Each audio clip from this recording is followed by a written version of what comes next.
Viewers আসসালামু আলাইকুম, সবাইকে আমার চ্যানেলের পক্ষ থেকে স্বাগত জানাচ্ছি। জাতীয় বিশ্ববিদ্যালয়ের অধীনে 2024 সালের অনার্স প্রথম বর্ষ পরীক্ষা যারা দিয়েছেন তাদের জন্য আজকের এই ভিডিওটি গুরুত্বপূর্ণ। অনেকেই আমার বিভিন্ন ভিডিওতে কমেন্ট করে যে বিষয়টি জানতে চাচ্ছেন যে অনার্স প্রথম বর্ষ পরীক্ষার রেজাল্ট আসলে কবে দিবে। আসলে এখন পর্যন্ত জাতীয় বিশ্ববিদ্যালয়ের ওয়েবসাইটে এ সংক্রান্ত কোনো নোটিশ নেই। গতকাল অর্থাৎ 18 ডিসেম্বর ডিগ্রি তৃতীয় বর্ষের রেজাল্ট প্রকাশিত হয়েছে, কিন্তু অনার্স প্রথম বর্ষের রেজাল্ট এখনও প্রকাশিত হয়নি। সচরাচর যে বিষয়টি হয়, জাতীয় বিশ্ববিদ্যালয়ের যে কোনো রেজাল্ট প্রকাশ হলে সেদিনই নোটিশ প্রকাশ করা হয় এবং নোটিশ প্রকাশের কিছুক্ষণ পরে রেজাল্ট প্রকাশিত হয়।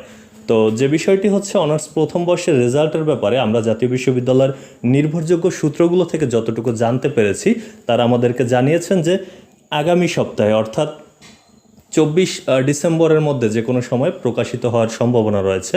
মানে রেজাল্টের কাজ অনেকটাই কমপ্লিট, এখন সার্ভারে এগুলো আপলোড করা হবে এবং বাকি যে কার্যক্রম রয়েছে আইসিটি ডিপার্টমেন্টের সেই কার্যক্রমগুলো কমপ্লিট হলে আগামী সপ্তাহের মধ্যে যে কোনো সময়ই রেজাল্টটি প্রকাশ হওয়ার সম্ভাবনা রয়েছে। তো এই ছিল তথ্যটি।